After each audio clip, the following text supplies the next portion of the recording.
siang. Selamat siang Bapak. Siang Bapak. Bagaimana? Mohon izin, saya wartawan Poskupang yang bertugas di TTU. Saya mau menanyakan sedikit terkait penanganan kasus korupsi di Kejaksaan Negeri Timur Tengah Utara selama Bapak menjabat sebagai Kejari TTU di sini. Oke, baik. Terima kasih. Silakan, mungkin apa yang ditanyakan.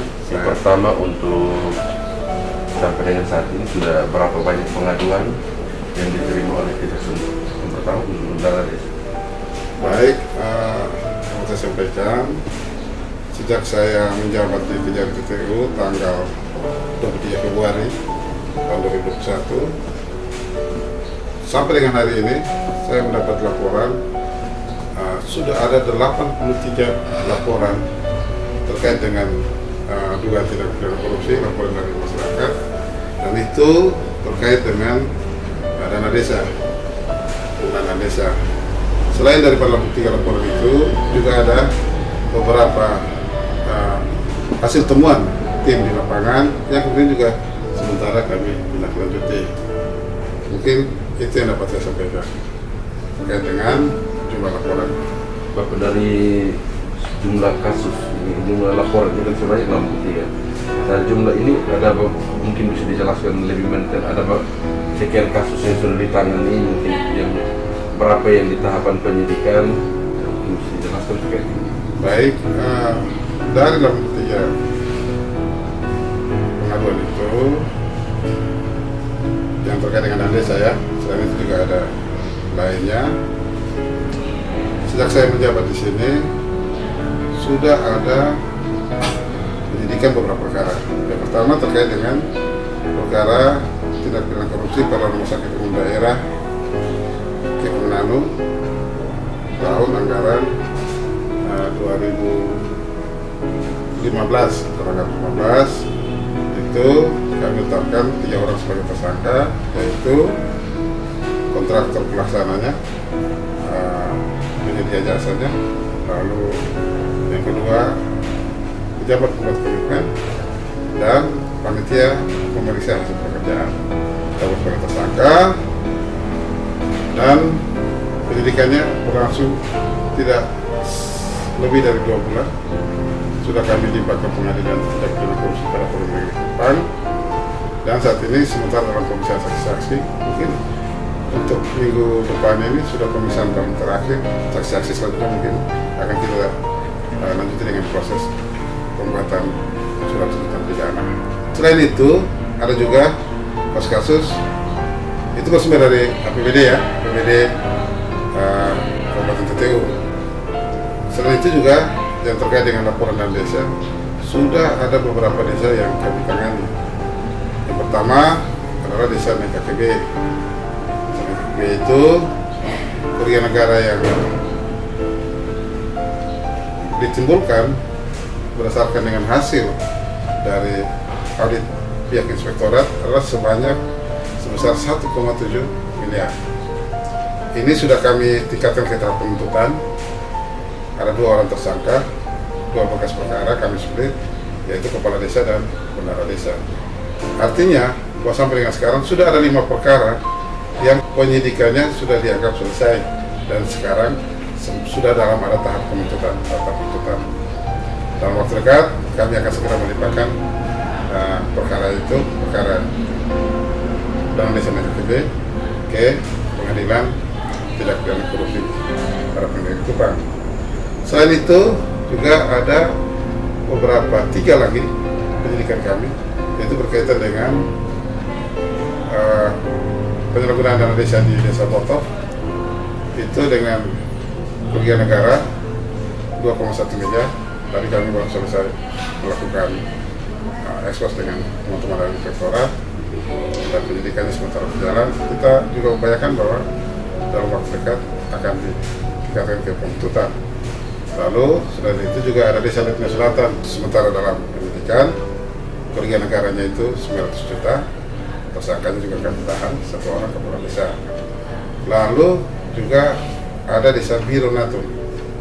Bironatun ini kerugian negara yang ditimbulkan adalah sebesar 1,3 miliar sesuai dengan temuan inspektorat, dan tersangkanya awalnya kami melakukan penahanan, pengangkutan, namun dengan alasan kemanusiaan, kesehatan, tersangka dalam keadaan stroke ringan, maka kami mengalihkan penanganannya menjadi penanganan kota. Tetapi bahwa perkara itu terus berjalan dan saya bersama tim punya komitmen untuk menyelesaikan perkara itu dalam waktu dekat. Ya, kita upayakan dalam bulan Juli ini semua perkara yang ada dalam tahap penyidikan itu sudah dapat kami tingkatkan ke tahap penuntutan. Jadi dari 8 penyidikan, 5 perkara sudah di tahap penuntutan, 3 perkara sementara dalam tahap penyidikan. Tentu bahwa ini waktu yang, kalau saya bilang waktu yang cukup singkat, dan itu karena kerja keras daripada teman-teman tim penyidik, termasuk sinergitas kita dengan pemerintah daerah Kabupaten TPU, sehingga penyelesaiannya dapat dilakukan dengan cepat. Selain daripada 8 perkara itu, kami juga sementara dalam tahap penyelidikan di bidang intelijen. Ada 2 desa yang sementara kami intensif melakukan pemeriksaan.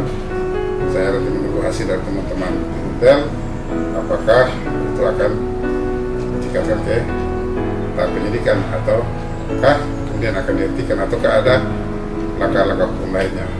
Rumah berarti, teman-teman tahu itu, rumah berarti itu dengan anggaran sekitar 80 miliar itu pembangunan 3.000 unit rumah. Dari hasil penyidikan kami bahwa ternyata memang terhadap rekanan itu sebagian besar belum melakukan pembayaran 100%. Bahkan ada pekerjaan-pekerjaan yang sudah dilakukan, jadi progres pekerjaan itu melebihi nilai pembayaran yang sudah diterima. Sehingga saat itu melihat pada aspek kemanfaatan, kalau saya melakukan penyidikan ini secara keras dan saklek, maka yang pasti tidak akan selesai pelaksanaan pekerjaan di lapangan itu. Sehingga waktu itu saya berikan kesempatan kepada mereka sesuai dengan adendum juga yang dibuat antara yang dinas dan supplier dan KMBS, bahwa mereka akan menyelesaikan sampai dengan bulan Juni. Maka saya memberikan kesempatan kepada mereka, dan saya lihat di lapangan, dan tentu teman-teman juga melihat ada progres. Laporan yang saya terima dari pihak PPK bahwa progres itu cukup signifikan. Ketika saya memberikan kesempatan itu, progres fisik di lapangan menjadi lebih baik, walaupun ada sebagian yang belum 100% pekerjaannya. Kendala yang saya tahu antara lain bahwa ternyata rekanan ini kehabisan uang dan mereka belum mendapatkan pembayaran dari pemerintah, dari negara terkait dengan material-material yang sudah mereka turunkan ke lokasi. Jadi saya akan menunggu sampai dengan akhir bulan Juni ini, lalu saya akan mengevaluasi kembali dan saya akan mengambil sikap apakah saya akan melakukan penyidikan atau saya akan menghentikan.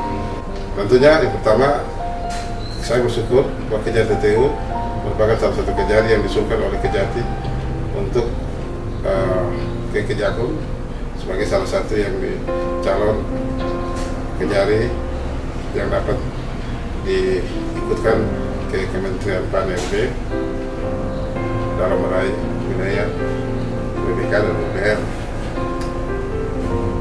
Prinsipnya bahwa wilayah birokrasi melayani itu terletak pada 6 area perubahan. Dan kalau saya lihat 6 area perubahan itu sebenarnya kalau kita melestarikan, yang pertama adalah pada aspek integritas, dedikasi, loyalitas dari aparat penyelenggara negara dalam hal melaksanakan tugas. Tentu itu yang saya lakukan adalah dengan merubah mindset, merubah pola pikir, merubah pola laku kebiasaan, merubah budaya kerja. Kita tinggalkan cara-cara lama, kita bekerja sekarang dengan cara-cara baru. Kita tinggalkan cara-cara curang, lalu kita berupaya ke cara-cara yang bersih. Saya memberikan moto untuk upaya mewujudkan BKBN ini dengan bertransformasi. Kita dalam upaya untuk merubah diri menjadi lebih baik. Bertransformasi itu sebenarnya merupakan singkatan dari, selain mempunyai arti sendiri sebagai perubahan, berubah, tapi juga merupakan singkatan dari bersih, transparan, familiar, kemudian objektif, responsif, akuntabel, sinergi, kemudian integritas. Jadi yang pertama yang harus dirubah itu adalah mindset pegawai, lalu culture set, budaya kerjanya, lalu behavior, kebiasaannya, pola lakunya. Selain itu, yang kedua adalah terkait pada bagaimana pelayanan publik itu ditingkatkan. Itulah mengapa teman-teman lihat kita sudah cukup berubah. Kalau walaupun gedung ini gedung tua, kita berupaya untuk menyiapkan sarana-sarana fasilitas pelayanan publik kepada masyarakat yang datang ke kantor kerja di TTU. Begitu datang, kita siapkan dengan tanda-tanda penunjuk arah sehingga masyarakat tidak bingung. Kita siapkan parkir, walaupun belum sempurna, tetapi kita siapkan tempat khusus parkir yang baik.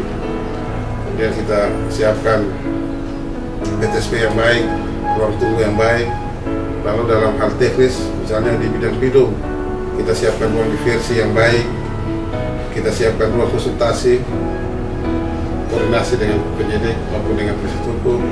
Lalu di bidang datun itu kita siapkan ruang pelayanan hukum yang baik, yang layak lah. Kemudian juga ada fasilitas roket tilang dan lain-lain. Itu kita dalam rangka untuk memberikan pelayanan hukum yang baik. Kita siapkan petugas-petugas PTSP yang baik untuk melayani. Dan saya selalu tumbuhkan kepada bawahan agar kita bersikap ramah terhadap semua yang datang ke sini. Nah itu yang berkaitan dengan publik. Lalu juga bagaimana upaya kita mendekatkan diri kepada publik. Itu pun bagian dari pelaksanaan reformasi birokrasi. Dan itu sudah saya lakukan di sini. Itu teman-teman tahu, saya beberapa kali melakukan kunjungan kepada tokoh gereja, tokoh umat, tokoh agama. Lalu saya membangun komunikasi yang baik dengan aparat-aparat atau instansi terkait, dengan Pak Bupati dan jajarannya, dengan Pak Kapolres dan jajarannya, dengan Pak Dandim dan jajarannya, dengan Pak Ketua DPR, dengan Pak Ketua PN, maupun pihak-pihak lainnya. Kita upaya-upaya kita untuk bagaimana bisa bersinergi, termasuk juga bagaimana mendekatkan diri dengan masyarakat. Lalu langkah yang saya lakukan adalah bagaimana kita mempublikasikan kerja daripada kejaksaan itu kepada publik. Kemarin, saudara teman-teman mungkin tahu, saya mengundang komedian YouTubers Kakak Duki untuk membuat suatu film komedi, tetapi substansi yang adalah substansi mengenai dengan hukum, mengenai dengan tindak pidana korupsi dan mengenai dengan pelayanan yang ada di TTU. Dan saya akan lakukan itu secara terus-menerus. Kemudian bahwa saya sudah melakukan kerjasama dengan pihak Sekolah Tinggi Ilmu Hukum Wangi bahwa akan ada 24, dan itu sudah saya siapkan draft SK-nya. Itu saja ada 24 mahasiswa yang kami tetapkan, kami tunjuk sebagai tim sebagai duta kejaksaan yang ada di 24 kecamatan di Kabupaten TTU, mungkin begitu.